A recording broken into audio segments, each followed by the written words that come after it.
വിശ്വാസ പ്രമാണം. സർവശക്തനായ പിതാവും ആകാശത്തിന്റെയും ഭൂമിയുടെയും സൃഷ്ടാവുമായ ദൈവത്തിൽ ഞാൻ വിശ്വസിക്കുന്നു. അവിടുത്തെ ഏകപുത്രനും ഞങ്ങളുടെ കർത്താവുമായ ഈശോമിശിഹായിലും ഞാൻ വിശ്വസിക്കുന്നു. ഈ പുത്രൻ പരിശുദ്ധാത്മാവിനാൽ ഗർഭസ്ഥനായി കന്യകാമറിയത്തിൽ നിന്ന് പിറന്ന് പൊന്തിയോസ് പീലാത്തോസിന്റെ കാലത്ത് പീഡകൾ സഹിച്ച് കുരിശിൽ തറയ്ക്കപ്പെട്ട് മരിച്ച് അടക്കപ്പെട്ട് പാതാളങ്ങളിൽ ഇറങ്ങി മരിച്ചവരുടെ ഇടയിൽ നിന്ന് മൂന്നാം നാൾ ഉയർത്ത് സ്വർഗത്തിലേക്ക് എഴുന്നള്ളി സർവശക്തിയുള്ള പിതാവായ ദൈവത്തിന്റെ വലതുഭാഗത്തിരിക്കുന്നു.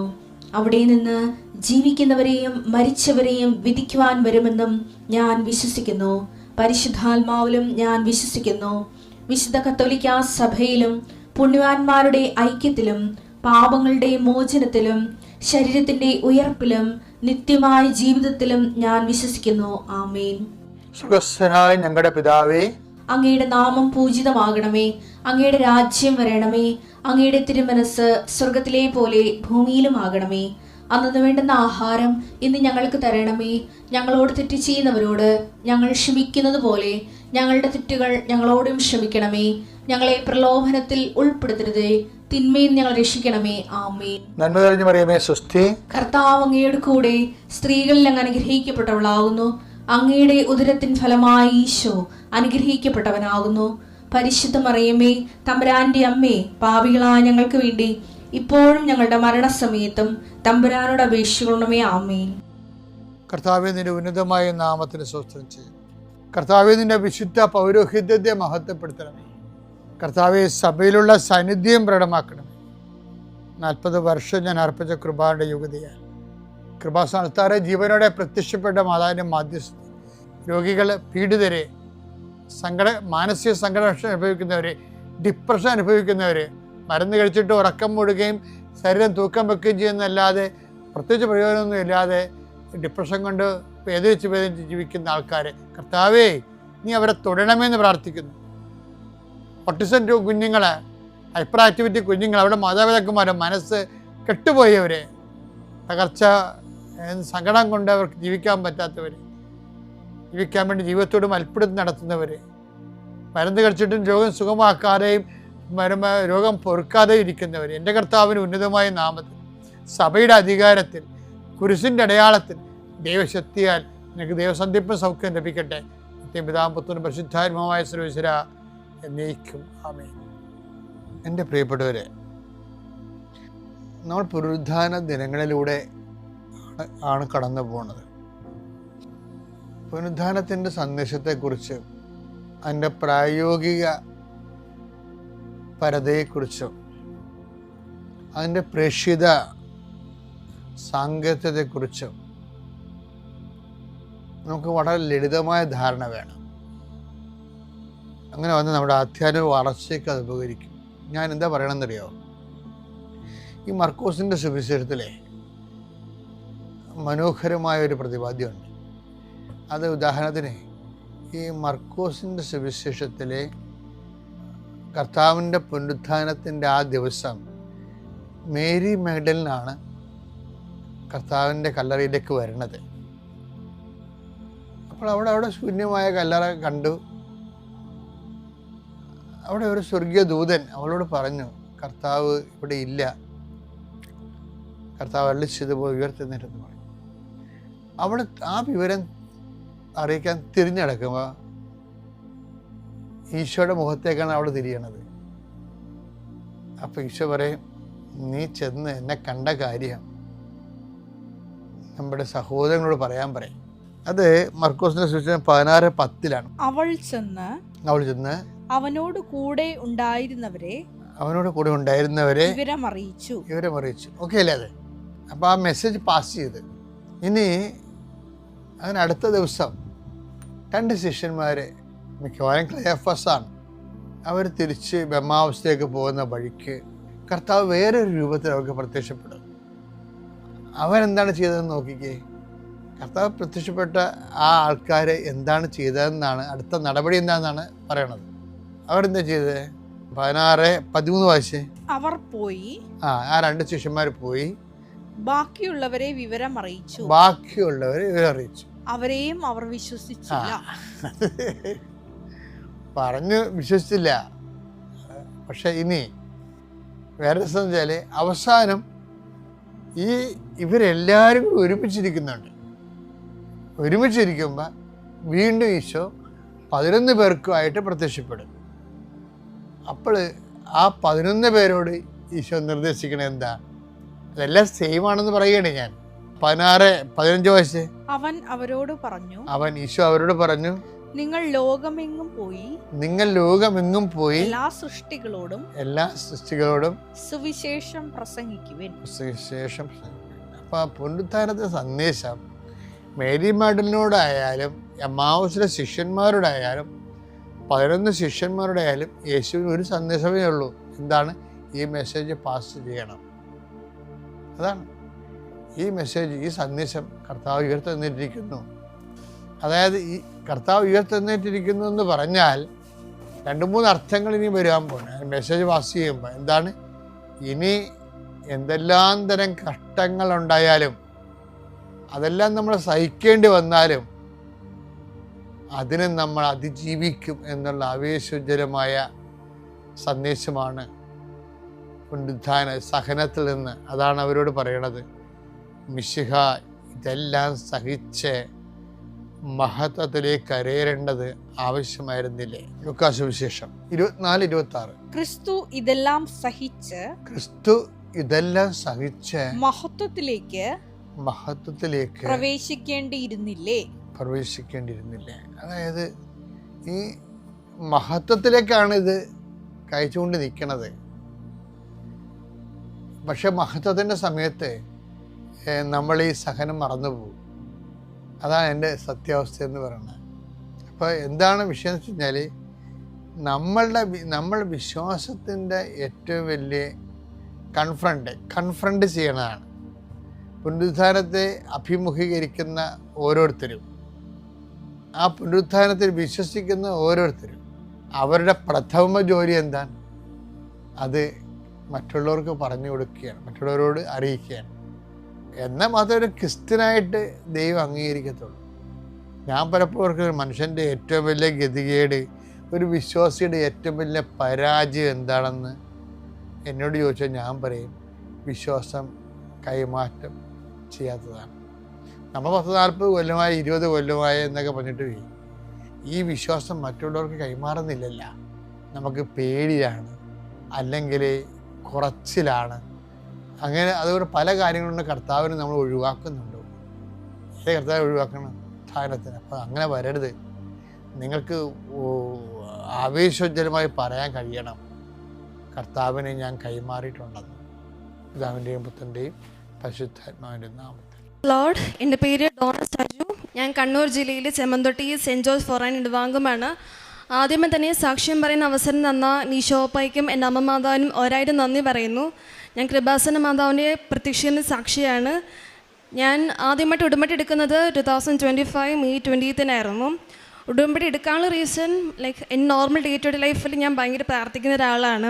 ഈശോനോട് ഞാൻ എപ്പോഴും പ്രാർത്ഥിക്കും, പരിശുദ്ധാത്മാവിനോട് പ്രാർത്ഥിക്കും. കൂടുതലായിട്ട് പ്രാർത്ഥിക്കുന്നത് യേശുപിതാവിനോടായിരുന്നു. ഞാൻ ഈസിയും പഠിക്കുന്ന സമയത്തൊക്കെ കിടന്നുറങ്ങുന്ന യേശുപിതാവിൻ്റെ സ്റ്റാച്ചു ഒക്കെ കെട്ടിപ്പിടിച്ചാണ് കിടന്നുറങ്ങിക്കൊണ്ടിരുന്നത്. പക്ഷേ ഞാൻ മാതാവിനോട് അങ്ങനെ പ്രാർത്ഥിക്കുന്ന ഒരാളായിരുന്നില്ല. എനിക്ക് ഇഷ്ടമില്ലാഞ്ഞിട്ടൊന്നുമല്ല, പക്ഷെ ഒരു ഇന്നർ ഡിവോഷൻ എനിക്ക് മാതാവിൻ്റെ ഉണ്ടായിരുന്നില്ല. അതുകൊണ്ടാണ് ഞാൻ പ്രാർത്ഥിക്കേണ്ടിരുന്നത്. അപ്പം പെട്ടെന്ന് ഒരു ദിവസം എനിക്ക് തോന്നലുണ്ടായി, എനിക്ക് ഉടമ്പടി എടുക്കാം, അങ്ങനെയാണെങ്കിൽ ഡെയിലി എനിക്ക് കൊന്ത ചെല്ലാലോ എന്നൊരാഗ്രഹം എനിക്ക് പെട്ടെന്ന് കയറി വന്നു. ഉടമ്പടിയിലേക്ക് വരാനുള്ള വഴി ഞാൻ പറയാം. അതിന് മുമ്പേ തന്നെ ഉടമ്പടി എടുത്ത ശേഷം എനിക്ക് കുറേ മരിയം പ്രശംസകൾ കിട്ടാൻ തുടങ്ങി. അതായത് ഞാൻ ഉടമ്പടി ഫസ്റ്റ് ടൈം തീർത്ഥാടന ഉടമ്പടിയാണ് എടുത്തത്. ആ സമയത്ത് ഞാൻ മൈസൂരിൽ ജർമ്മൻ പഠിക്കുമായിരുന്നു. അപ്പം ആദ്യത്തെ 2-3 ദിവസമൊക്കെ ഞാൻ ഇനിയത് നോർമലി എൻ്റെ ബെഡിൽ തന്നെ ഇരുന്നിട്ട് ഞാൻ കൊന്ത ചെല്ലി.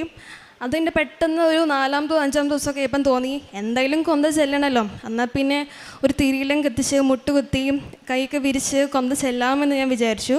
അങ്ങനെ പിറ്റേ ദിവസം തന്നെ ഞാൻ പോയിട്ട് കടയിൽ പോയിട്ട് നോർമൽ നമ്മുടെ വൈറ്റ് ക്യാൻഡിൽസ് തന്നെ മേടിച്ചിട്ട് ഞാൻ താമസിക്കുന്ന അപ്പാർട്ട്മെൻറ്റിൽ ചെറിയൊരു പ്രെയർ ഹോൾ ഉണ്ട്. അപ്പം ഞാൻ അവിടെ പോയി തിരിയൊക്കെ കത്തിച്ച് പ്രാർത്ഥിക്കാൻ തുടങ്ങി. ഒരു 4-ാമത്തെ രഹസ്യമൊക്കെ എത്തിയപ്പോഴത്തേക്കും നോക്കുമ്പോൾ തിരി ഭയങ്കരമായിട്ട് ആളിക്കത്തുന്നു. കുറച്ച് കഴിയുമ്പോൾ ഞാൻ നോക്കുമ്പം ഒരു ഭയങ്കര ഹാർട്ട് ഷേപ്പ്. എനിക്ക് ഭയങ്കര സന്തോഷമായി. പെട്ടെന്ന് തന്നെ ഞാൻ പുറത്ത് ഇറങ്ങി എൻ്റെ ഫ്രണ്ട്സിനെ വിളിച്ചു. അവരെല്ലാവരും വന്നിട്ട് അവരുടെ ഫോണിൽ ഫോട്ടോസ് എടുത്തു. പിറ്റേ ദിവസം ഞാൻ വൈകുന്നേരം ആകാൻ വേണ്ടി നോക്കിയിരുന്നു. വൈകുന്നേരം അപ്പോൾ ഞാൻ കൊന്ത ചെല്ലിയപ്പോൾ ഞാൻ നോക്കുമ്പോൾ ഒരു അടിപൊളി പൂവ് വന്നു കൊന്ത ചെല്ലുന്ന സമയത്ത്. എന്നാൽ കൊള്ളാമല്ലോ, എന്നാൽ ഞാൻ ഓർത്തു പിറ്റേ ദിവസം വൈകുന്നേരം ഞാൻ ആകെ നോക്കിയിരുന്നു. അങ്ങനെ ചെല്ലിയപ്പം ആദ്യം ഒരു പൂ വന്നു, ബാക്കിൽ കൂടെ വേറൊരു പൂ വന്നു. പിറ്റേ ദിവസം കൊന്ത ചെല്ലിയപ്പം ഒരു വലിയ പൂ, അതിന് നടുക്ക് ഒരു വെള്ള മാതാവും. ഏത് മാതാവ് ചോദിച്ചിട്ടുണ്ടെങ്കിൽ നമ്മുടെ കൗണ്ടർ നമ്പർ 13 ആ ഒരു മാതാവായിരുന്നു. അങ്ങനെ ഡെയിലി എനിക്ക് വരാൻ തുടങ്ങി. ഓൾമോസ്റ്റ് എൻ്റെ ഫോണിൽ ഫോട്ടോസും കൊണ്ട് എൻ്റെ ഫോൺ സ്റ്റോറേജ് ഫുള്ളായിട്ടുണ്ടായിരുന്നു. അങ്ങനെ ഞാൻ ഫോൺ ഫുള്ളായതുകൊണ്ട് ഞാൻ ഗൂഗിൾ ഡ്രൈവിൽ ഒരു ഫോൾഡർ ക്രിയേറ്റ് ചെയ്തു കൃപാസന മാതാവിൻ്റെ. അങ്ങനെ ഫോട്ടോസ് ഫുൾ അതിൽ സേവ് ചെയ്യാൻ തുടങ്ങി. ലേറ്റ് ഞാനൊരു ഇൻസ്റ്റഗ്രാമിൽ ഡിവൈൻ മിറാക്കിൾസ് എന്നൊരു പേജ് സ്റ്റാർട്ട് ചെയ്തിട്ട് ഈ ഫോട്ടോസ് ഫുൾ അതിൽ സേവ് ചെയ്യാൻ തുടങ്ങി. അങ്ങനെ വേറൊരു മരിയൻ പ്രസൻസ് ആയിരുന്നു. അതായത് ഞാൻ ഡിസംബർ 7-ാം തീയതി എനിക്കിവിടെ വരണമെന്ന് ഭയങ്കര ആഗ്രഹമായിരുന്നു. പക്ഷെ എനിക്ക് വരാൻ പറ്റിയില്ല. അപ്പം ഞാൻ എന്നെ ചെയ്ത് വെച്ചിട്ടുണ്ടെങ്കിൽ അന്നത്തെ ദിവസം കൃപാസൻ മാതാവിൻ്റെ ഒരു ഫോട്ടോ ഞാൻ റൂമിൽ വെച്ചിട്ട് ഫുൾ ഞാൻ ഡെക്കറേറ്റ് ചെയ്തു. എന്നിട്ട് 2 മണിയായപ്പോഴത്തേക്കും ഞാൻ കൊന്ത എല്ലാം തുടങ്ങി. 2:30 ആയപ്പോഴത്തേക്കും ഞാൻ നീലത്തിരി കത്തിച്ചിട്ട് കൃപാസൻ മാതാവിൻ്റെ പ്രത്യക്ഷൻ്റെ പ്രാർത്ഥന ചെല്ലാൻ തുടങ്ങി. കുറച്ച് നോക്കുമ്പം അപ്പം തന്നെ തിരി ഭയങ്കരമായിട്ട് ആളിക്കത്തി. അപ്പം ഞാൻ ഓർത്ത് മേ ബി പൂവ് ഹാർട്ട് എന്തെങ്കിലും വരാനായിരിക്കുന്നു. പക്ഷെ അങ്ങനെ ആയിരുന്നില്ല. തിരിയിലെ സൈഡിൽ മാതാവിൻ്റെ സ്റ്റാച്ചു വന്നു. അങ്ങനെ ഡിസംബർ 7-ാം തീയതി ഉച്ചയ്ക്ക് 2:30 മാതാവിൻ്റെ തിരിയിൽ വന്നു. എനിക്ക് ഭയങ്കര സന്തോഷമായി. മാതാവ് കുറേ പ്രാവശ്യം എനിക്ക് വന്നിട്ടുണ്ട്. ലൈക്ക് കഴിഞ്ഞ ജനുവരിയിൽ മാതാവിന് വലിയൊരു സ്റ്റാച്ചു വന്നു. അന്നത്തെ മാതാവിൻ്റെ കണ്ണടക്കം ശരിക്കും തിരിയും. അത് കഴിഞ്ഞിട്ട് പച്ചത്തിരിയിൽ കുറേ പ്രാവശ്യം സിൽവർ കളർ ഗ്രേ മാതാവ് കുറേ പ്രാവശ്യം വന്നിട്ടുണ്ട്. അങ്ങനെ കുറേ മരിയൻ പ്രസൻസുകൾ എനിക്ക് കിട്ടിയിട്ടുണ്ട്. അതേപോലെ തന്നെ വേറെ മരിയൻ പ്രസൻസ് ആയിരുന്നു. ഞാൻ തിരുവല്ലയിൽ ജർമ്മൻ പഠിക്കുന്ന സമയത്ത് ഞാൻ മാതാവിൻ്റെ ഒരു സ്റ്റാച്ചു കെട്ടിപ്പിടിച്ച് കിടന്ന് ഉറങ്ങുമായിരുന്നു. ഒരു പകൽ ഒരു 5:20 സംതിങ് ഒക്കെ ആയപ്പോഴത്തേക്കും ആരോ വന്നതിന് കൈ വന്ന ഒറ്റയടി. ഞാൻ ശരിക്കും ഞെട്ടിപ്പോയി. എന്നെ അടിക്കാൻ അവിടെ ആരും ഉണ്ടായിരുന്നില്ല. എൻ്റെ ഫ്രണ്ട് ഉണ്ടായിരുന്നു. അവൾ കുറച്ച് മാറിയാണ് റൂമിൽ താമസിക്കണേ. അപ്പം എനിക്ക് ലൈക്ക് ഞാനൊരു ഉറക്കക്കാരിയാണ്. ആരെങ്കിലും ഉറക്കത്തിൽ വന്ന് എന്നെ ഡിസ്റ്റർബ് ചെയ്താൽ എനിക്ക് ഭയങ്കര ദേഷ്യമാണ്. അപ്പം ഞാൻ പെട്ടെന്ന് പിന്നെ കണ്ണടച്ച് കണ്ടു ഉറങ്ങി. കുറച്ച് കഴിയുമ്പോഴത്തേക്കും ഒരു കൈ വന്ന് എൻ്റെ വയറിൽ വന്ന് പിടിച്ചു. ലൈക്ക് എന്നെ കെട്ടിപ്പിടിക്കുന്ന രീതിയിൽ വന്ന് കൈ വന്ന് പിടിച്ചു. പെട്ടെന്ന് ഞാൻ ഞെട്ടി എണീറ്റു. സമയം നോക്കുമ്പോൾ 5:30 ആയിരുന്നു. മാതാവ് എന്നെ പ്രെയർ എല്ലാം വേണ്ടി വിളിച്ചതാണ്. അങ്ങനെ 5:30 ഞാൻ പ്രത്യക്ഷ പ്രാർത്ഥന ചൊല്ലി. ഞാൻ ഡെയിലി പള്ളിയിൽ പോകാറുണ്ട്. ഞങ്ങൾ ഇത് കഴിഞ്ഞിട്ട് പള്ളിയിൽ പോയി പ്രാർത്ഥിച്ചു. അങ്ങനെ കുറേ മരിയൻ പ്രസൻസ് കിട്ടി. അതേപോലെ തന്നെ എനിക്ക് കുറേ പ്രാവശ്യം സുഗന്ധാഭിഷേകം കിട്ടിയിട്ടുണ്ടായിരുന്നു.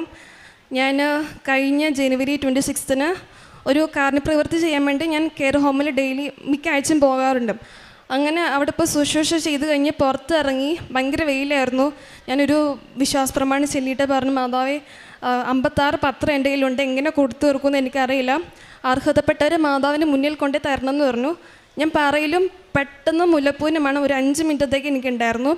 അന്നേ ദിവസം തന്നെ എനിക്ക് 56 പത്രം കൊടുത്തു തീർക്കാനും പറ്റി. അതേപോലെ തന്നെ ഞാൻ ജർമ്മൻ പഠിക്കുന്ന സമയത്ത് ഞാൻ കോൺവെൻറ്റിൽ ഇരുന്ന സമയത്ത് അപ്പം ഞാൻ ടെറസിൽ ഇരുന്ന് പഠിക്കുമായിരുന്നു. ആ സമയത്ത് പെട്ടെന്ന് തന്നെ ഫ്രണ്ട് വിളിച്ചിട്ട് ചോദിച്ചു, എടീ എങ്ങനെ ഈ കാരുണ്യപ്രവൃത്തിയിൽ പ്രേക്ഷിത പ്രവർത്തനമൊക്കെ എങ്ങനെ ചെയ്യുന്നതെന്ന് പറഞ്ഞു തരാമോ എന്ന് ചോദിച്ചു. അപ്പം ഞാൻ അവൾക്ക് ഡീറ്റെയിൽ ആയിട്ട് എല്ലാം പറഞ്ഞു കൊടുക്കുന്ന സമയത്ത് പെട്ടെന്ന് മുല്ലപ്പൂവിൻ്റെ മണം വന്നു. അതും ഓൾമോസ്റ്റ് 5 മിനിറ്റത്തോളം ഉണ്ടായിരുന്നു. അങ്ങനെ കുറേ മരിയൻ പ്രസൻസിൽ എൻ്റെ ലൈഫിൽ കിട്ടിയിട്ടുണ്ട്. അങ്ങനെ കൊന്ത ചെല്ലാത്ത എന്നെ മാതാവ് കൊന്ത ചെല്ലാൻ വലിയൊരു കൃപാവരം മാതാവ് തന്ന് എന്നെ അനുഗ്രഹിച്ചു. ഇതാണ് എൻ്റെ ആദ്യത്തെ സാക്ഷ്യം. രണ്ടാമത്തെ സാക്ഷ്യം, ഞാൻ നേഴ്സിംഗ് പഠിച്ചു കഴിഞ്ഞിട്ട് ജർമ്മൻ പഠിക്കുന്ന ഒരു ആഗ്രഹം എനിക്കുണ്ടായിരുന്നു. പക്ഷെ എൻ്റെ ലൈഫിൽ ഞാൻ എന്ത് ഡിസിഷൻ എടുക്കുന്ന മുമ്പ് ഞാൻ മാതാവിന് ചോദിച്ചിട്ടേ ഞാൻ ചെയ്യാറുള്ളൂ. അങ്ങനെ ഒരു ദിവസം ഞാൻ ധ്യാനമൊക്കെ കൂടി കുമ്പസാരിച്ച് നല്ല അരൂപിലായിരിക്കുന്ന സമയത്ത് ഞാൻ ബൈബിളൊക്കെ എടുത്തു. ഞാൻ ഈശോയോട് ചോദിച്ചു, ഈശോ ഞാൻ ജർമ്മൻ പഠിക്കാൻ പോകണോ വേണ്ടിയോ? അപ്പം ബൈബിൾ തുറന്നപ്പം കിട്ടിയ വചനം ലൂക്ക 8:48, മകളെ നിൻ്റെ വിശ്വാസം നിന്നെ രക്ഷിച്ചിരിക്കുന്നു, സമാധാനത്തോടെ പോവുക. അങ്ങനെ ഈശോ എന്നോട് പൊക്കോളം പറഞ്ഞു. ആ ഒരു ബേസിൽ ഞാൻ ജർമ്മൻ മൈസൂരിലാണ് പഠിക്കാൻ കയറിയത്. അപ്പം ഡെയിലി എനിക്ക് പള്ളിയിൽ പോകണമെന്ന് ആഗ്രഹം ഉണ്ടായിരുന്നു. അപ്പം ഞാൻ വാർഡിനോട് ചോദിച്ചു, മാം എനിക്ക് ഡെയിലി പള്ളിയിൽ പോകണമെന്ന് ആഗ്രഹമുണ്ട്, എനിക്ക് ലൈക്ക് പെർമിഷൻസ് ഉണ്ടോ എന്ന് ചോദിച്ചു. അപ്പം പറഞ്ഞു, ഇല്ല, ഇൻസ്റ്റിറ്റ്യൂട്ടിലെ മാനേജർ തരുവാണെങ്കിൽ മാത്രമേ ഡെയിലി പള്ളിയിൽ പോകാൻ പറ്റുള്ളൂ എന്ന് പറഞ്ഞു.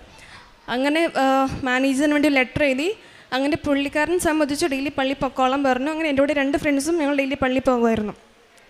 അങ്ങനെ പള്ളിയിൽ പോകുമായിരുന്നെങ്കിലും ലൈക്ക് ഞാൻ കൊന്ത ചെല്ലാറില്ലായിരുന്നു. മൈസൂർ എത്തിക്കേണ്ടത് ഞാൻ 2-3 ദിവസം കൊന്ത ചെല്ലിയും പിന്നെ അതോടെ കൊന്ത നിർത്തിയതാണ്.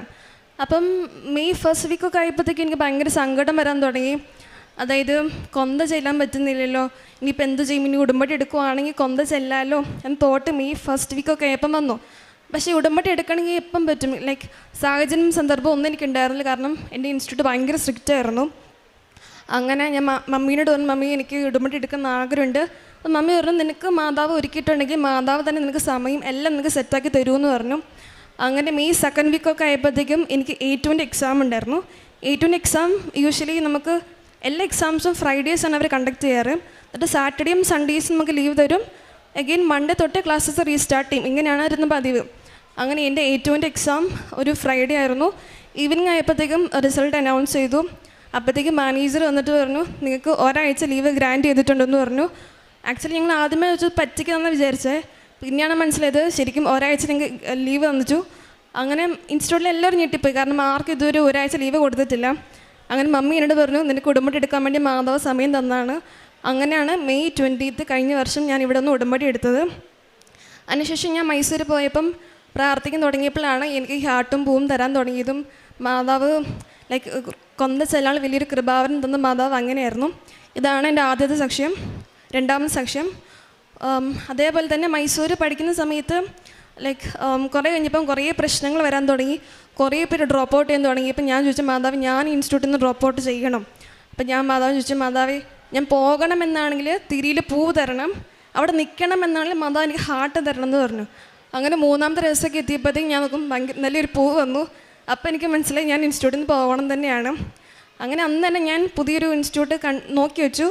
അക്കോമഡേഷൻ ഒന്നും സെറ്റായില്ല. അതൊക്കെ മാതാവിന് വിട്ടു കൊടുത്തിട്ട് ഞാനും എൻ്റെ ഫ്രണ്ടും കൂടെ തിരുവല്ലയ്ക്ക് അങ്ങനെ യാത്രയായി. തിരുവല്ല എത്തിക്കഴിഞ്ഞപ്പം ലൈക്ക് ഞങ്ങളുടെ ഇൻസ്റ്റിറ്റ്യൂട്ടിൻ്റെ ഹോസ്റ്റലുണ്ട്, ഫുൾ ഫില്ലാന്ന് പറഞ്ഞു.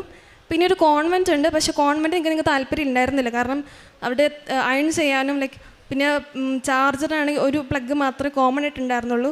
അപ്പം അങ്ങനെ വലിയ ഇൻട്രസ്റ്റ് ഉണ്ടായിരുന്നില്ല. അപ്പോൾ ഞങ്ങൾ നിന്നില്ല. അപ്പോൾ ഞങ്ങൾ രാവിലെ തൊട്ട് വൈകുന്നേരം വരെ കുറേ PGs അന്വേഷിച്ച് നടന്നു. ഒരു PGs ഒന്നും സെറ്റായില്ല.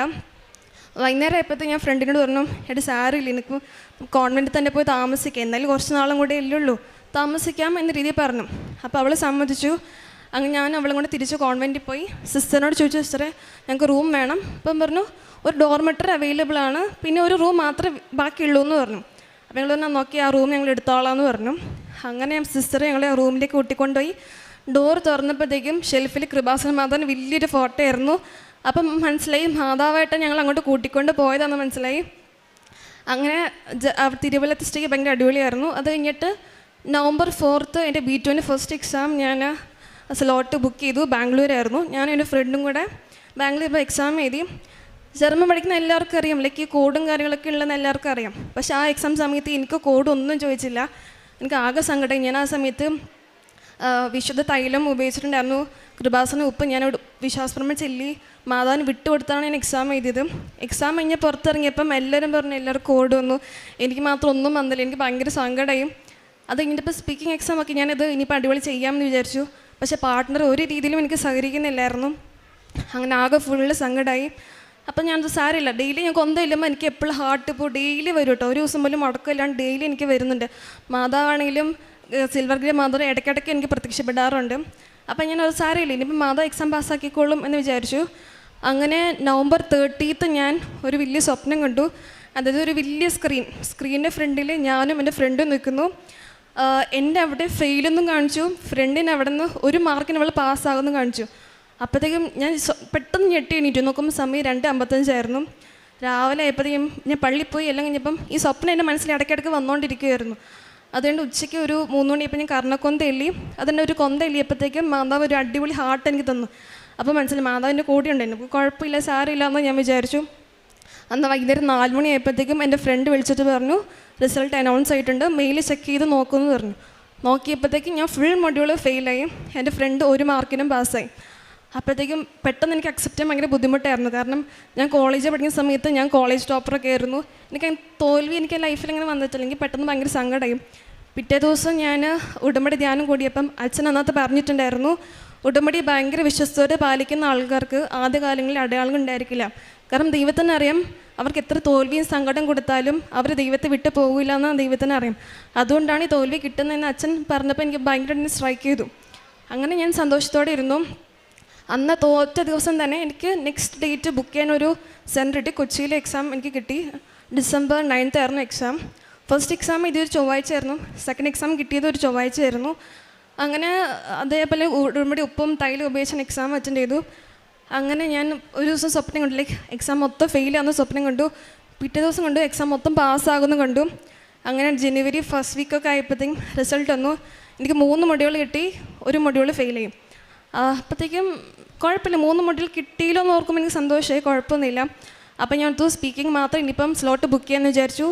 അങ്ങനെ ഞാൻ ടെൽക്ക് എക്സാം ആയിരുന്നു അറ്റൻഡ് ചെയ്തത്. അപ്പം ഞാൻ നോക്കുമ്പം സ്പീക്കിങ്ങിന് മാത്രമാണെങ്കിൽ ഫുൾ മൊഡ്യൂൾ അതേ റേറ്റ് കൊടുക്കണം. അപ്പോൾ എനിക്ക് ഭയങ്കര സങ്കടം. ഇപ്പോൾ കൊല്ലത്ത് ഞാൻ നോക്കുമ്പോൾ 23,000 ഓൾമോസ്റ്റ് അടയ്ക്കണം. അപ്പോൾ ഞാൻ അത് മാതാ ഇനിയിപ്പം ഫുൾ മൊഡ്യൂൾ പൊട്ടുന്നതും ഈ ഒരു മൊഡ്യൂൾ പൊട്ടുന്നതെല്ലാം ഒരേപോലെ പോയല്ലോ എന്ന് പറഞ്ഞു. അങ്ങനെ ഞാൻ താമസിക്കുന്ന സ്ഥലത്തിന് അടുത്തായിട്ട് ഒരു സെൻറ്റർ ഉണ്ട്. പക്ഷേ അവിടെ ഫുൾ മൊഡ്യൂൾ മാത്രമേ അവിടെ ഉള്ളൂ, അവിടെ പാർഷ്യൽ മൊഡ്യൂൾ എക്സാംസ് ഇല്ല. അപ്പോൾ അന്ന് ഞാൻ അവരെ വിളിച്ച് ചോദിച്ചു, ലൈക്ക് മാം പാർഷ്യൽ മൊഡ്യൂൾ സ്പീക്കിംഗ് മാത്രം അറ്റൻഡ് ചെയ്യാൻ പറ്റുമോ എന്ന് ചോദിച്ചു. പറഞ്ഞു ഇല്ല, ഇതൊരും സ്ലോട്ട് ഓപ്പൺ ആയിട്ടില്ല, മീൻസ് ഓപ്പൺ ആവുകയാണെങ്കിൽ തന്നെ വെബ്സൈറ്റ് ഇടയ്ക്കിടയ്ക്ക് ചെക്ക് ചെയ്താൽ മതി, വെബ്സൈറ്റിൽ കാണിക്കും എന്ന് പറഞ്ഞു. പിറ്റേ ദിവസം ഞാൻ ഇത് രണ്ടും കൽപ്പിച്ച് കൊല്ലത്ത് ബുക്ക് ചെയ്യാമെന്ന് വിചാരിച്ചു. പെട്ടെന്ന് പപ്പ എന്നോട് പറഞ്ഞു, സാറിൽ നീ ചുമ്മാ വെബ്സൈറ്റ് നോക്ക്, ചിലപ്പോൾ ഇനിയിപ്പോൾ ഓപ്പൺ ആയാലോ എന്ന് പറഞ്ഞു. അങ്ങനെ പെട്ടെന്ന് ഓപ്പൺ ആയപ്പം സ്പീക്കിൻ്റെ സ്ലോട്ട് അവിടെ ഓപ്പൺ ആയി. അതും 9,500 മാത്രം ജസ്റ്റ് റേറ്റ് ഉണ്ടായിരുന്നുള്ളൂ. അത് ഞാൻ പെട്ടെന്ന് ഫസ്റ്റ് ഡേറ്റിന് ബുക്ക് ചെയ്ത് കഴിഞ്ഞപ്പോൾ ഞാൻ ദിവസം നോക്കിയപ്പോൾ അതൊരു ചൊവ്വാഴ്ച ദിവസമായിരുന്നു. റിപ്പോർട്ടിംഗ് ടൈം എന്ന് പറയുമ്പോൾ 2:30 സമയം. ഫസ്റ്റ് എക്സാം എഴുതി ചൊവ്വ, സെക്കൻഡ് എക്സാം എഴുതി ചൊവ്വ, തേർഡ് എക്സാം എഴുതി ചൊവ്വ. ഞാൻ ചൊവ്വാഴ്ച പ്ലാൻ ചെയ്ത എക്സാം ഇതൊന്നുമല്ല, പക്ഷേ ബുക്ക് ചെയ്ത് കഴിയുമ്പോൾ അത് ചൊവ്വയായി പോകുന്നതാണ്. അങ്ങനെ തേർഡ് എക്സാം ഞാൻ വീട് തൊട്ട് ആ ഒരു സെൻറ്റർ വരെ ഉടമ്പടി ഉപ്പിട്ടിട്ടാണ് ഞാൻ പോയി പ്രാർത്ഥിച്ചു. പ്രത്യേകിച്ച് ഒന്നും പഠിച്ചില്ല, ഞാൻ ആദ്യം കംപ്ലീറ്റ്ലി വിട്ടുകൊടുത്തു. അങ്ങനെ ഫെബ്രുവരി 10th ആയപ്പോഴത്തേക്കും മെയിൽ വന്നു, എനിക്ക് 75-ൽ 73 മാർക്ക് തന്ന മാതാവിനെ അനുഗ്രഹിച്ചു. അത് ഫെബ്രുവരി 10th ആണ്. അതായത് കഴിഞ്ഞ വർഷം ഫെബ്രുവരി 10th ഞാൻ പ്രാർത്ഥിച്ച ഡിസിഷൻ. ഈശ്വരനോട് പറഞ്ഞല്ലോ, മകളും വിശ്വാസം രക്ഷിച്ചിരിക്കുന്നു, സമാധാനത്ത് പോവുക. അതെനിക്ക് കിട്ടിയ വചനം കഴിഞ്ഞ വർഷം ഫെബ്രുവരി 10th. ഈ വർഷം ഫെബ്രുവരി 10th ആയപ്പം ഞാൻ കംപ്ലീറ്റ് മൊഡ്യൂളും പാസ്സായി. അങ്ങനെ അമ്മമാതാവും ഈശോപ്പവും 1000 നന്ദി പറയുന്നു. ഇതാണ് എൻ്റെ അടുത്ത സാക്ഷ്യം. പിന്നീടുള്ളത് എനിക്ക് ഡ്രൈവിംഗ് ലൈസൻസ് ഫസ്റ്റ് അറ്റംപ്റ്റിൽ കിട്ടിയതാണ്. അതായത് ജനുവരി ഒരു ലാസ്റ്റൊക്കെ ആയപ്പോഴത്തേക്കും ഞാൻ ഡ്രൈവിംഗ് ലൈസൻസ് എടുക്കാൻ വേണ്ടി പോയി. അപ്പം ടെസ്റ്റ് ഡ്രൈവിന് തലേ ദിവസം എനിക്ക് ഭയങ്കരമായിട്ട് പനിയും ജലദോഷവും ചുമയൊക്കെ ആയിരുന്നു. പിറ്റേ ദിവസം രാവിലെ ആയപ്പോഴത്തേക്കും എനിക്ക് പീരിയഡ്സും കൂടെ ആയി. ആകെ എനിക്ക് വയ്യണ്ടായി, എന്ത് ചെയ്യുമെന്ന് എനിക്കറിയില്ല. അങ്ങനെ അവിടെ എത്തിയപ്പോൾ ഞാൻ ഗ്രൗണ്ടിൽ ഉപ്പിട്ട് പ്രാർത്ഥിച്ചു, കാറിൽ ഉപ്പിട്ട് പ്രാർത്ഥിച്ചു. അങ്ങനെ ഫസ്റ്റ് എച്ച് ആയിരുന്നു. എച്ച് എടുക്കുമ്പോൾ ഒരു സൈഡിലോട്ട് കുഴപ്പമില്ലായിരുന്നു. പിറ്റേ സൈഡിലേക്ക് വന്നപ്പോഴത്തേക്കും ഞാൻ റിബൺ തട്ടി, കുറച്ച് മുമ്പ് ഞാൻ കമ്പിയും തട്ടി. അപ്പോൾ എന്തായാലും ഞാൻ ഫെയിലായല്ലോ. അപ്പോൾ ഞാൻ തിരിച്ച് ബാക്കോട്ട് വന്നു. അതുകൊണ്ട് ഞാൻ കാറിന് ഇറങ്ങാൻ തുടങ്ങിയപ്പം പഠിപ്പിച്ച സാറ് എൻ്റെ അടുത്ത് വന്നിട്ട് പറഞ്ഞു, മോൾ ഇത്രയും ദിവസം മോൾ മര്യാദ ഓടിച്ചല്ലേ, ഇന്ന് എന്നാ കാട്ടിക്കൂട്ടിയെന്ന് ചോദിച്ചു. പിന്നെ മോൾക്ക് വയ്യാത്തതുകൊണ്ട് ഞാൻ ഒന്നും പറയുന്നില്ല കേട്ടോ എന്ന് പറഞ്ഞ് സാറ് ഒരു പോക്ക് പോവുകയും ചെയ്തു. എനിക്ക് ഭയങ്കര സങ്കടമായി. പിന്നെ അപ്പം തന്നെ ഞാൻ പുറത്തിറങ്ങി പോലീസിനെ അടുത്ത് പോയി. പോലീസ് എന്നെ ഭയങ്കരമായിട്ട് ചിരിച്ചു കാണിക്കും, എന്നാന്ന് എനിക്കറിയില്ല, ഭയങ്കരമായിട്ട് ചിരിച്ചു കാണിച്ചു. എന്നിട്ട് എന്നോട് ഒരു നേഴ്സാണെന്ന് ചോദിച്ചു. ഞാൻ പറഞ്ഞാൽ നേഴ്സാണെന്ന് പറഞ്ഞു. എന്നിട്ട് പുള്ളി എനിക്ക് ആ പേപ്പർ തന്നിട്ട് പറഞ്ഞു പൊക്കോന്ന് പറഞ്ഞു. എന്നിട്ട് എന്നെ പഠിപ്പിച്ച സാർ എൻ്റെ അടുത്ത് വന്നിട്ട് പറഞ്ഞു, മോൾ എന്തേ കാട്ടിക്കൂട്ടിയെന്ന് ചോദിച്ചു. ഞാൻ പറഞ്ഞു, സാറേ എനിക്ക് വയ്യാത്തതുകൊണ്ട് എനിക്കൊന്നും അറിയില്ല എന്ന് പറഞ്ഞു. ആ പോലീസുകാരന് എന്തോ കാരണം തോന്നിയിട്ട് മോളെ പാസ്സാക്കിപ്പിച്ചിട്ടുണ്ടെന്ന് പറഞ്ഞു. അങ്ങനെ ഞാൻ പാസ്സായി. എങ്ങനെയാണ് പാസ്സായെന്ന് എനിക്ക് സത്യം പറഞ്ഞാൽ എനിക്കറിയില്ല. കാരണം റൂൾസൊക്കെ ഞാൻ തെറ്റിച്ചിട്ടുണ്ടായിരുന്നു. സാധാരണ ആ ഒരു കമ്പി തട്ടി എല്ലാവരും അവിടെ ഫെയിലാക്കി, എന്നെ മാത്രം ഒന്ന് പാസ്സാക്കിപ്പിച്ചിട്ടുണ്ടായിരുന്നുള്ളൂ. അതുപോലെ റോഡ് എടുക്കാൻ സമയത്തും കുറച്ച് തെറ്റുണ്ടായിരുന്നു. പക്ഷേ പോലീസുകാരൻ എന്തോ മാതാവിന് അനുഗ്രഹത്താൽ അതും എനിക്ക് പാസ്സാക്കി തന്നു. ഇതാണ് എൻ്റെ സാക്ഷ്യം. ഇതേപോലെ തന്നെ കാരുണ്യപ്രവർത്തനം, പ്രേക്ഷിത പ്രവർത്തനം ഞാൻ കുറേ ചെയ്തിട്ടുണ്ട്. അതായത് ഞാൻ മൈസൂർ എന്ന സമയത്ത് ലൈക്ക് എവിടെ അങ്ങനെ കാരുണ്യപ്രവർത്തി ചെയ്യാൻ ഭയങ്കര റെസ്ട്രിക്റ്റാണ്. കാരണം കർണാടകയിൽ കുറേ റെസ്ട്രിക്ഷൻസ് ഉണ്ട്. ഞാൻ ഗൂഗിൾ ചെക്ക് ചെയ്തപ്പോഴത്തേക്കും കുറേ കെയർ ഹോംസും കാര്യങ്ങളും കണ്ടു. അങ്ങനെ ആയുഷ്മാൻ ഹെൽത്ത് കെയറിന് ഒരു സെൻറ്റർ ഞാൻ മൈസൂർ കണ്ടു. അപ്പം ഞാനും എൻ്റെ 2 ഫ്രണ്ട്സും കൂടെ ഊബർ പിടിച്ച് അങ്ങോട്ട് പോയി, രണ്ടും കൽപ്പിച്ച് പോയി. അപ്പം ഫ്രണ്ടിൽ കുറേ നേഴ്സുമാർ നിൽപ്പുണ്ടായിരുന്നു. നേഴ്സുമാർ പറഞ്ഞു, നിങ്ങൾ ഇങ്ങോട്ട് അലൗഡ് അല്ല, ഇവിടെ അങ്ങനത്തെ പെർമിഷൻസ് ഒന്നുമില്ല, നിങ്ങൾ ആരും കയറ്റത്തില്ല എന്ന് പറഞ്ഞു. അപ്പം എനിക്ക് ആകെ സങ്കടമായി. അപ്പോഴത്തേക്കും ഈ പുള്ളിക്കാരി ഏതോ ഒരു മാനേജറിനെ വിളിച്ചിട്ട് പറഞ്ഞു, ആ പിള്ളേർക്ക് ഫോൺ കൊടുക്കുന്ന മാനേജർ പറഞ്ഞു. എന്നിട്ട് പുള്ളി എനിക്ക് ഫോൺ തന്നു. എന്നിട്ട് പറഞ്ഞു, നിങ്ങൾ എവിടെ നിന്നാ, ഇവിടെ അങ്ങനത്തെ പെർമിഷൻസ് ഒന്നുമില്ല, നിങ്ങൾ മരിക്ക് പൊക്കോണം എന്ന് പറഞ്ഞു. അപ്പം ഞാൻ പറഞ്ഞു, സാറേ ലൈക്ക് എല്ലാ സൺഡേയ്സും ഞങ്ങൾക്ക് സോഷ്യൽ സർവീസ് ചെയ്യണം, ജസ്റ്റ് 3 hours ഒക്കെ മതിയെന്ന് പറഞ്ഞു. അപ്പം സാറ് പറഞ്ഞു, അങ്ങനെയാണെങ്കിൽ നിങ്ങൾ ഞങ്ങളുടെ ഓഫീസിലേക്ക് വാന്ന് പറഞ്ഞു. അങ്ങനെ ഓഫീസിലെ ലൊക്കേഷൻ പറഞ്ഞു തന്നു. പക്ഷേ അവിടെ എത്തിയപ്പോഴത്തേക്കും 1 മണിക്കൂറും കഴിഞ്ഞു. അങ്ങനെ അവിടെ എത്തിയപ്പോഴത്തേക്കും പുള്ളി ഒരു കോട്ടും സൂട്ടൊക്കെ ഇട്ട് അവിടെ ഇരിക്കുക. ഞങ്ങൾ സൈഡിൽ നിർത്തി. എന്നിട്ട് സെൽഫ് ഇൻട്രൊഡക്ഷനൊക്കെ പറയാമെന്ന് പറഞ്ഞു. അങ്ങനെ ആകെ ടെൻഷനായി. പുള്ളി പറഞ്ഞു, ഒരു പേപ്പർ എന്നിട്ട് പറഞ്ഞു, നിങ്ങൾ ലെറ്റർ എഴുതണം, ഇതിന് മാനേജറിനെ കാണിക്കണമൊക്കെ പറഞ്ഞ് ഞങ്ങൾ കുറേ പേടിപ്പിച്ചു. ഞാനത് വള്ളിക്കെട്ട് കേസ് വരണ്ടായിരുന്നു എന്ന് തോന്നലായിരുന്നു. കുറച്ച് കഴിഞ്ഞപ്പോഴത്തേക്കും ലൈക്ക് ഒരാൾ എൻ്റെ റൂമിലേക്ക് കയറി വന്നു. അതെൻ്റെ ഫ്രണ്ടായിരുന്നു. പെട്ടെന്ന് അവൻ എന്നോട് നേഴ്സിംഗ് പഠിച്ചതാണ്. അപ്പം ഞാൻ പെട്ടെന്ന് അവനെ കണ്ടപ്പോൾ ചോദിച്ചു, നീ എന്നോട് ഇവിടെ? സെയിം തിങ് അവൻ എന്നോടും ചോദിച്ചു, നീ എന്നെ ഇവിടെ? അപ്പോൾ അവനെ സൈഡിലോട്ട് എന്നെ വിളിച്ചിട്ട് ചോദിച്ചു, നീ എന്തിനാ ഇവിടെ നിൽക്കുന്നത് ചോദിച്ചു. ഞാൻ പറഞ്ഞു, എനിക്ക് സോഷ്യൽ സർവീസ് എല്ലാ സൺഡേസും ചെയ്യണം എന്ന് ആഗ്രഹമുണ്ട്, പക്ഷേ സാറൊന്നും പെർമിഷൻ തരുന്നില്ല. ഇവരെ പറയുന്നു ഇന്ന ഹൈ അതോറിറ്റിയുടെ പെർമിഷൻസൊക്കെ വേണം. അവൻ പറഞ്ഞു ഒന്നും കുഴപ്പമില്ല, ഞാൻ ഇവിടുത്തെ നേഴ്സിംഗ് ഓഫീസറാണ്, ഞാൻ എല്ലാം സെറ്റാക്കി തരാമെന്ന് പറഞ്ഞു. അവൻ ആരെയോ ഫോൺ വിളിച്ചു, എല്ലാം സെറ്റാക്കി. ഓൺ സ്പോട്ടിൽ തന്നെ ഞങ്ങൾ കെയർ ഹോമിൽ കൊണ്ടുപോയി. അങ്ങനെ അവിടെയുള്ള എല്ലാവരും പരിചയപ്പെടുത്തി തന്നു. ഞങ്ങൾ അവിടെ നിന്ന് ഓടിച്ചിട്ട് നേഴ്സുമാരടക്കം ഭയങ്കരമായിട്ട് ലൈക്ക് അവരെല്ലാം ലൈക്ക് എന്തോ വലിയ പോയി. കാരണം ഞങ്ങൾ ഓടിച്ചിട്ട് പിള്ളേർ പിന്നെ എഗെയിൻ വന്നല്ലോ, അതും നേഴ്സിംഗ് ഓഫീസറിൻ്റെ കൂടെ. അങ്ങനെ അവിടെയുള്ള എല്ലാവരും പരിചയപ്പെടുത്തി തന്നു. അങ്ങനെ ഞങ്ങൾ എല്ലാ സൺഡേസും അവിടെ പോകാൻ തുടങ്ങി. ഞങ്ങൾ ഈ പെർമിഷൻ ഗ്രാൻഡ് ചെയ്ത് പിറ്റേ ദിവസം ഇവൻ അവിടെ നിന്ന് റിസൈൻ ചെയ്ത് പോയി. കാരണം ഇവന് വേറെ സ്ഥലത്ത് പ്രൊമോഷൻ കിട്ടിയിട്ടുണ്ടായിരുന്നു. ഇവൻ മാലാഖനെ പോലെ അവിടെ വന്നതാണ്. ഞങ്ങൾക്ക് എല്ലാം പെർമിഷൻസ് തന്നിട്ട് അതിനവിടെ നിന്ന് പോവുകയും ചെയ്തു. അങ്ങനെ മൈസൂർ വന്നപ്പം എല്ലാ സൺഡേസും അവിടെ പോയിട്ട് അവരെ ഹെൽപ്പ് ചെയ്യും.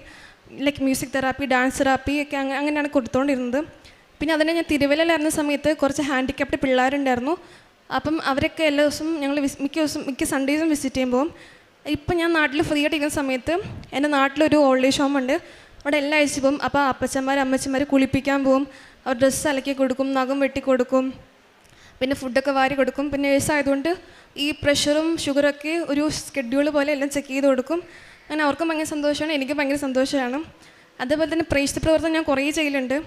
അതായത് ഞാൻ ചിലപ്പോൾ റോഡിൽ നടന്നു പോകുമ്പോൾ സ്ട്രീറ്റിലൊക്കെ കൃപാസമാധാനം പത്രമൊക്കെ ഇങ്ങനെ കീറി വലിച്ച് കളഞ്ഞ് ഉണ്ടെങ്കിൽ ഞാൻ എല്ലാം പറക്കി ഞാൻ സൂക്ഷിച്ച് വെക്കും.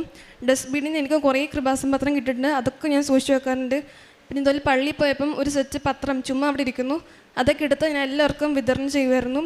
പിന്നെ അതേപോലെ തന്നെ അച്ഛൻ്റെ ഉടമ്പടി ധ്യാനവും ഡെയിലി ബ്രെഡും ഡെയിലി കാണും, ഷെയർ ചെയ്യും, എല്ലാം ചെയ്യും.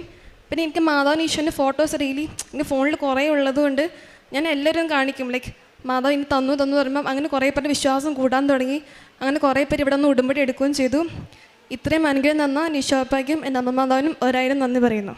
പ്രഭാഷകൻ 11:17 കർത്താവിൻ്റെ ദാനങ്ങൾ ദൈവഭക്തനിൽ നിന്ന് ഒഴുകുന്നില്ല, ദൈവകൃപ ശാശ്വതമായ ഐശ്വര്യം പ്രദാനം ചെയ്യും. ഡോണ സാജു എന്ന ഈ മകളുടെ ഉജ്ജ്വലമായ ഈ മരിയൻ ഉടമ്പടി സാക്ഷ്യത്തിൽ നാം ശ്രവിച്ചത് മുഴുവനും ഈ മകൾ എങ്ങനെ എത്രത്തോളം ഉടമ്പടിയെ സ്നേഹിച്ചു ജീവിച്ചു എന്നതിനെക്കുറിച്ചാണ്. മരിയൻ ഉടമ്പടി നമ്മളെ ഇങ്ങനെ കൈവെള്ളയിൽ കൊണ്ടു നടന്ന് ജീവിതത്തിൻ്റെ അനുഗ്രഹങ്ങളും അനുഭവങ്ങളും നൽകി ഞാൻ കൂടെയുണ്ട് എന്ന് നിരന്തരം നമ്മളെ ഓർമ്മപ്പെടുത്തിക്കൊണ്ടിരിക്കും. പ്രിയമുള്ളവരെ, നമ്മൾ ഉടമ്പടിയിലാണോ, ഉടമ്പടിയുടെ നിഷ്കളങ്കത ജീവിതത്തിലുണ്ടോ, അമ്മ മാതാവ് ഒരിക്കലും വിട്ടുമാറാതെ നമ്മുടെ ജീവിതത്തെ സഹായിക്കും. ആ മരിയൻ പ്രസൻസിൻ്റെ സുന്ദരമായ അടയാളപ്പെടുത്തലുകൾ അതാ മകൾ ഈ സാക്ഷ്യത്തിലൂടെ പങ്കുവെച്ചത്. മകൾ പറഞ്ഞു, ഞാൻ ഒരു ദിവസവും തീയതിയും കാലവും തിരഞ്ഞെടുക്കാതെയാണ് ഞാൻ പരീക്ഷകൾക്ക് വേണ്ടി അപ്ലൈ ചെയ്തത്. പക്ഷേ മാതാവ് എനിക്ക് ഒരുക്കി നൽകിയത് ഓരോ ചൊവ്വാഴ്ച ദിവസങ്ങളായിരുന്നു. എത്ര സുന്ദരമായിട്ട് ആ അമ്മ മാതാവിൻ്റെ സാന്നിധ്യം തൻ്റെ ജീവിതത്തിന് ഉടമ്പടി ആഴപ്പെടുന്നതിനും ഉടമ്പടിയിലൂടെ വിജയങ്ങൾ നേടുന്നതിനും പരാജയങ്ങളിൽ ആത്മശക്തിയോടുകൂടി മുന്നേറുന്നതിനും അമ്മ സഹായിച്ചുവെന്ന് മകൾ ഈ അൾത്താരയിൽ പങ്കുവയ്ക്കുകയാണ്. മകൾക്ക് ലഭിച്ച എല്ലാ ദൈവാനുഭവങ്ങൾക്കും വിജയങ്ങൾക്കും ആത്മീയ ബോധ്യങ്ങൾക്കും അമ്മ മാതാവിനും തിരുക്കുമാരനും നന്ദി പറഞ്ഞുകൊണ്ട് കരങ്ങളടിച്ച് ഈ സാക്ഷ്യം സമർപ്പിക്കാം. ജസ്റ്റിൻ, ഞാൻ ചാലക്കുടിയിൽ നിന്ന് വരുന്നു. ഞാനും എല്ലാ ക്രിസ്ത്യാനികളെ പോലെ തന്നെ പള്ളിയിൽ പോവും, പ്രാർത്ഥിക്കും. അല്ലാതെ അതിൽ കൂടുതലൊരു വിശ്വാസത്തിലായിരുന്നില്ല ഞാൻ കല്യാണം കഴിഞ്ഞു, എനിക്ക് 4 അബോർഷൻ കഴിഞ്ഞു, എനിക്കൊരു കുഞ്ഞിനെ കിട്ടുന്നില്ല. അപ്പം ഞാൻ ചിന്തിച്ചു തുടങ്ങി, എന്തുകൊണ്ടാണ് എനിക്ക് കുഞ്ഞിനെ കിട്ടാത്തതെന്ന് ചിന്തിച്ചു തുടങ്ങി. അങ്ങനെ ഞാൻ പതുക്കെ ഞാൻ മാതാവിനോട് പ്രാർത്ഥിച്ചു തുടങ്ങി. കഴിഞ്ഞപ്പം 5ാമത് ഞാൻ പ്രഗ്നൻ്റ് ആവുകയാണ്. 3-ാം മാസത്തെ കൊച്ച് ബ്ലീഡിങ് ആവുന്നു. ഡോക്ടർ പറയണു കംപ്ലീറ്റ് ബെഡ് റെസ്റ്റിൽ കിടക്കണം എന്നൊക്കെ പറയുന്നു. അപ്പം ഞാൻ വീണ്ടും മാതാവിനോട് പ്രാർത്ഥിച്ചു. സ്റ്റിച്ചിടാൻ പോകുന്നതിൻ്റെ തലേദിവസം ഞാൻ വീണ്ടും പ്രാർത്ഥിച്ചിട്ട് പറയുകയാണ്, ഞാൻ ഒരു ഡോക്ടറെ കൂടെ കാണാൻ പോകാമെന്ന് പറഞ്ഞു. അങ്ങനെ ഞാൻ ഒരു ഡോക്ടറോടെ കണ്ടതിന് ശേഷം ആ ഡോക്ടർ പറഞ്ഞു, നിനക്കൊരു സ്റ്റിച്ചും വേണ്ട, 95% ദൈവത്തിൻ്റെ കയ്യിലാണ്, പിന്നെ ബാക്കി 5% നമ്മുടെ കയ്യിലുള്ളൂ എന്ന് പറഞ്ഞു. അങ്ങനെ ഞാൻ അന്ന് മുതൽ ഞാൻ മാതാവിൽ വിശ്വസിച്ചു തുടങ്ങി. എൻ്റെ കൊച്ചിനെ ഒരു കുഴപ്പവും ഇല്ലാതെ എനിക്ക് എൻ്റെ കൊച്ചിനെ കൈ കിട്ടി. അന്ന് മുതൽ മാതാവിൻ്റെ വിശ്വസ്തയായിട്ട് ഞാൻ അന്ന് മുതൽ മാതാവിനെ, ഈ കൊച്ച് എൻ്റെ ഉദരത്തിലാകുന്നതിന് മുമ്പേ തന്നെ അമ്മ മാതാവിൻ്റെ പേര് ഞാൻ എൻ്റെ കുഞ്ഞിന് നൽകുമെന്ന് ഞാൻ മാതാവിനോട് വാഗ്ദാനം ചെയ്തു. അപ്പോൾ എൻ്റെ സ്വാഭാവികമായിട്ടും ആദ്യത്തെ കൊച്ചിന് ഭർത്താവിൻ്റെ വീട്ടിൽ അമ്മയുടെ പേരിടുക എന്നുള്ളൊരു ചടങ്ങ് നമ്മുടെ ഇവിടെ ഉണ്ട്.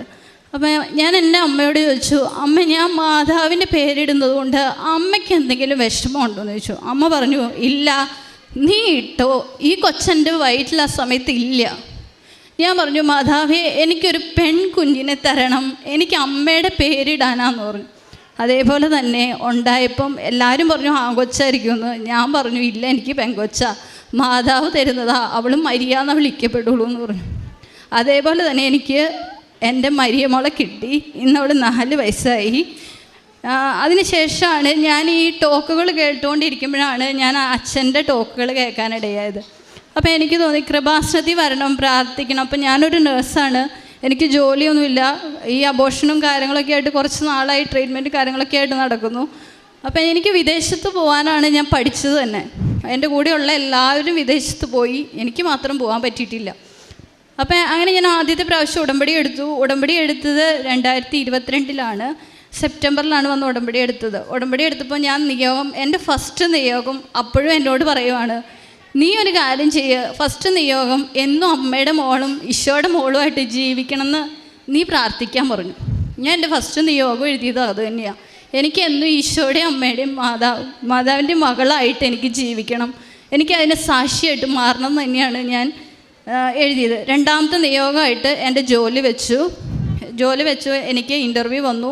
ഇൻ്റർവ്യൂവിൽ ഞാൻ പാസ്സായി. എൻ്റെ ഓഫർ ലെറ്റർ വന്നു കഴിഞ്ഞപ്പം ഞാനിവിടെ വന്ന് പ്രാർത്ഥിച്ചു, എനിക്ക് മാതാവ് എനിക്ക് ഓഫർ ലെറ്റർ തന്നു, ഇനി എനിക്കൊന്നും പേടിക്കാനില്ല. അപ്പോൾ ഞാൻ പതുക്കെ എന്തോ പ്രാർത്ഥനയിൽ നിന്ന് ഈ കൊന്ത ചെല്ലുന്നതിൽ നിന്ന് ഞാൻ കുറച്ച് പുറകോട്ട് മാറി. എന്തുകൊണ്ടാണെന്ന് എനിക്കറിയില്ല. ഞാൻ പലപ്പോഴും എൻ്റെ ജീവിതത്തിൽ മനസ്സിലാക്കിയിട്ടുള്ളത്, നമ്മൾ പ്രാർത്ഥിക്കാൻ തുടങ്ങുന്ന സമയത്ത് നമ്മൾക്ക് ഒത്തിരി ബുദ്ധിമുട്ടുകളുണ്ടാവും. അതായത് നമ്മൾ പ്രാർത്ഥിക്കുന്ന പ്രാർത്ഥന ഇഷ്ടപ്പെടാത്ത പിശാച് അത് മുടക്കാൻ വേണ്ടി നമ്മൾ പ്രതീക്ഷിക്കാത്തവരിൽ നിന്ന് പോലും നമ്മൾക്ക് ബുദ്ധിമുട്ടുകൾ തരും. അത് ഞാൻ മനസ്സിലാക്കി തുടങ്ങിയ കാലം തൊട്ട് ഞാൻ എൻ്റെ പ്രാർത്ഥനയുടെ ആഴം കൂട്ടി. എത്ര കൊന്ത ചെല്ലുമെന്ന് ഈ മോളെ പ്രഗ്നൻ്റ് ആയിരുന്ന സമയത്ത് എനിക്കറിയില്ല, എനിക്ക് എണ്ണ അറിയില്ല. അതുപോലെ ഞാൻ കൊന്ത ചെല്ലുമായിരുന്നു. ഈ ഇൻ്റർവ്യൂവിൻ്റെ ഓഫർ ലെറ്റർ വന്നു കഴിഞ്ഞിട്ട് ഇനിയൊന്നും പേടിക്കാനല്ലോ, ഓഫർ ലെറ്റർ വന്നു, ഇനി COS കൂടെ വന്നു കഴിഞ്ഞാൽ പിന്നെ വിസയാണ്. ഞാനങ്ങനെ വെയിറ്റ് ചെയ്തു. ദിവസങ്ങൾ കഴിഞ്ഞു, COS വന്നില്ല, ഏജൻസിക്കാരൊന്നും പറയുന്നില്ല. അങ്ങനെ ഞാനിവിടെ വിഷമപ്പെട്ട് ഇവിടെ വരുമ്പം നമ്മുടെ ഈ വീഡിയോ എടുക്കുന്ന ബ്രദർ തന്നെ അവിടെ നിൽക്കുന്നുണ്ട്.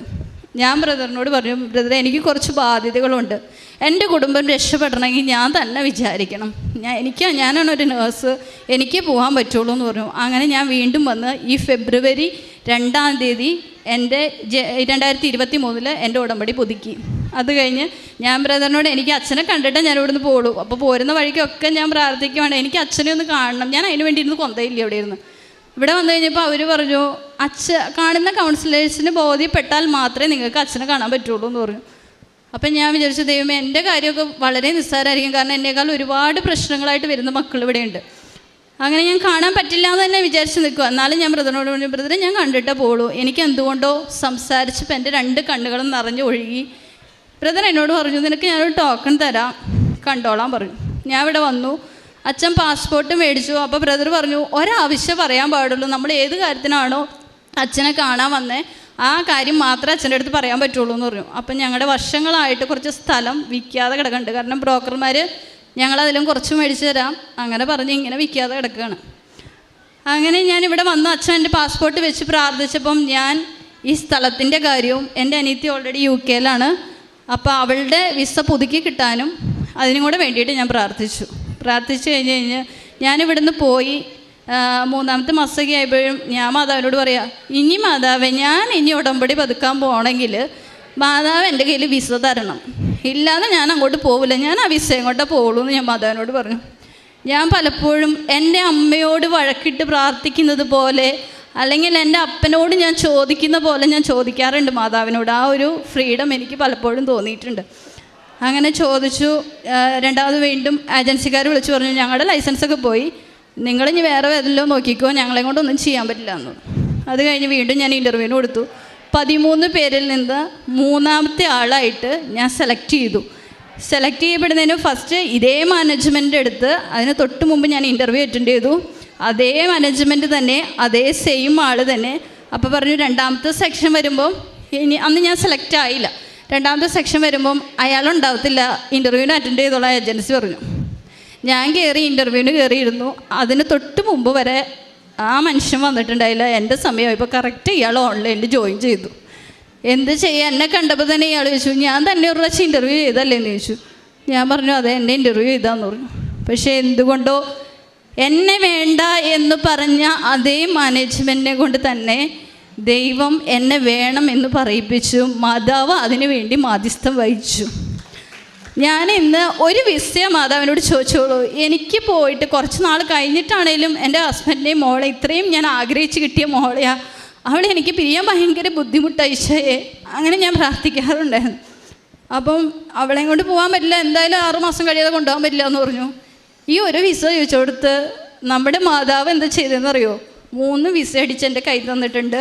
ഈ 17-ാം തീയതി ഞാനും എൻ്റെ ഹസ്ബൻഡും എൻ്റെ കൊച്ചും ഞങ്ങൾ UK പോവുകയാണ്. ഇനിയും മാതാവിൻ്റെ 1000 നന്ദി മാതാവിനോട് പറയുകയാണ്. അതുപോലെ തന്നെ എൻ്റെ മോള് നന്നായിട്ട് പാട്ട് പാടുന്ന ആളാണ്.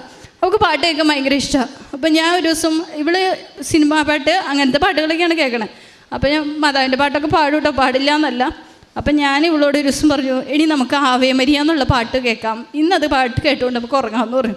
അപ്പോൾ ഇവിടെ എന്നോട് ചോദിച്ചു, അമ്മ എന്തിനാ ഇപ്പോഴും ഈ കൊന്ത ചൊല്ലിക്കൊണ്ട് കിടക്കണമെന്ന് ചോദിച്ചു. അപ്പോൾ ഞാൻ പറഞ്ഞു, എല്ലാം നമുക്ക് തരുന്ന ഈശോയും മാതാവും, നമുക്ക് പ്രാർത്ഥിക്കാമെന്ന് പറഞ്ഞു.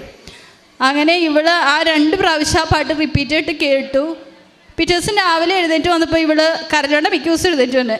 ഇവിടെ ആദ്യമേ തന്നെ പറയാം, അമ്മേ ഇന്നലെ മാതാവിൻ്റെ പാട്ട് കേട്ടില്ലേ, ഇന്നലെ രാത്രി ഒരു കാര്യമുണ്ടേ, എന്താടി 4 വയസ്സുള്ളൂ എന്ന് ഓർക്കണം കേട്ടോ. അമ്മ ഇന്നലെ മാതാവ് വന്ന് എൻ്റെ തലോണയിൽ ഇരുന്നു. അപ്പം ഞാൻ ചോദിച്ചു, മാതാവ് എന്താ നിന്നോട് പറഞ്ഞേ? മാതാവ് എന്നോട് പറഞ്ഞു, ഈശോയും മാതാവും നിൻ്റെ പപ്പയുടെയും മമ്മിയുടെയും കൂടെ എപ്പോഴും ഉണ്ടാവും എന്ന് പറഞ്ഞു. ഞാൻ ഇവളോട് ചോദിച്ചു, നീ ഏത് രൂപ കണ്ടേ? അപ്പോൾ എൻ്റെ മാതാവിൻ്റെ അണക്കരയിലെ ഒരു രൂപം എൻ്റെ മുറിയിലിരിപ്പുണ്ട്. അപ്പം ഞാൻ വിചാരിച്ചു ഈ രൂപമായിരിക്കും ഇവള് കണ്ടേക്കുന്നത്. ഇവള് നേരെ എന്നെ പിടിച്ച് വിളിച്ച് പ്രാർത്ഥനാ മുറിയിൽ കൊണ്ടുപോയി ആ മാതാവിനെ കാണിച്ചു തന്നു. ഈ മാതാവ് എൻ്റെ അടുത്ത് വന്നേന്ന് പറഞ്ഞു. അപ്പം ഞാൻ പറയുന്നത്, നമ്മൾ പ്രാർത്ഥിക്കുമ്പം അപ്പം തന്നെ കിട്ടണമെന്ന് ഒരിക്കലും വാശി പിടിക്കേണ്ട. നമ്മുടെ സമയമാകുമ്പം നമുക്ക് വേണ്ടി അമ്മ ഇടപെടും.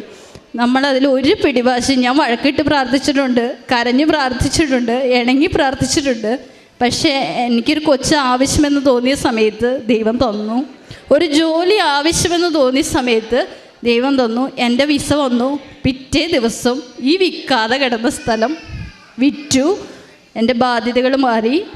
ഞാൻ ഈ 17-ാം തീയതി പോവുകയാണ്. ഈശോയ്ക്കും അമ്മ മാതാവിനും 1000 നന്ദി. തൻ്റെ വ്യക്തി അനുഭവത്തിൽ നിന്ന് വളരെ വ്യക്തമായിട്ട് സാക്ഷ്യം ഈ മകള് പറഞ്ഞിട്ടുണ്ട്.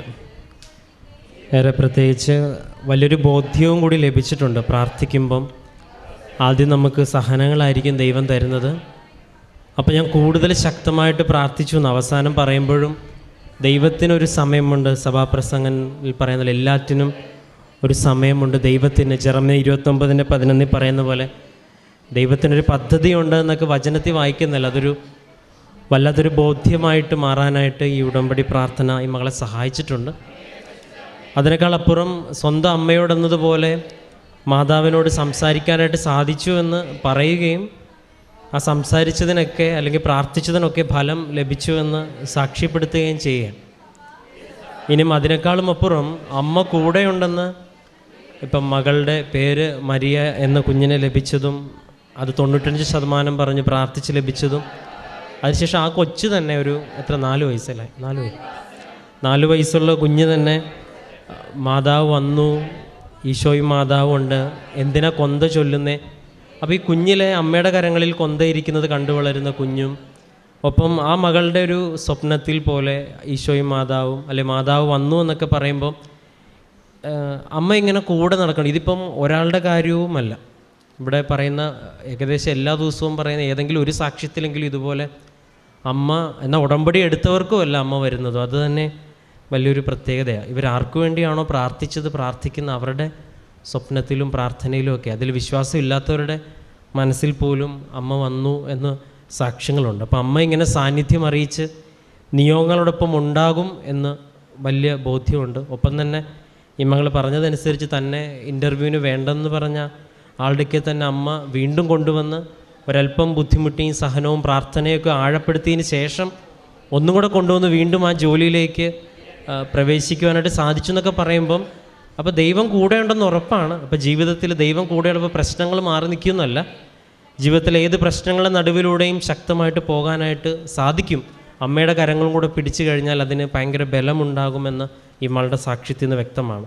ഇരുൾ മൂടിയ താഴ്വരയിലൂടെ നടന്നാലും ഭയം എന്തെന്ന് ഞാൻ അറിയുന്നില്ലെന്ന് സങ്കീർത്തകൻ പാടുന്നത് പോലെ ഇനിയും ബുദ്ധിമുട്ടുകളും പ്രശ്നങ്ങളും എന്ത് തന്നെയാണെങ്കിലും അമ്മ കൂടെയുണ്ടെന്നുള്ളൊരു വലിയൊരു ബോധ്യം ഈ മകൾക്ക് ലഭിച്ചു. അതാണ് ഈ നടന്ന കാര്യങ്ങളെക്കാളും ഏറ്റവും വലിയ അത്ഭുതം.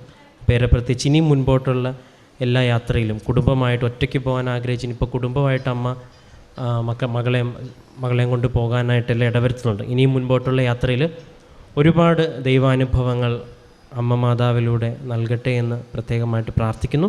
ഈ മകളുടെ ജീവിതത്തിൽ ദൈവം ചൊരിഞ്ഞ ഈ എല്ലാ അനുഗ്രഹങ്ങളെയും പ്രതി നമുക്ക് നിറഞ്ഞ കരങ്ങളടിച്ച് ദൈവത്തിൻ്റെ നാമം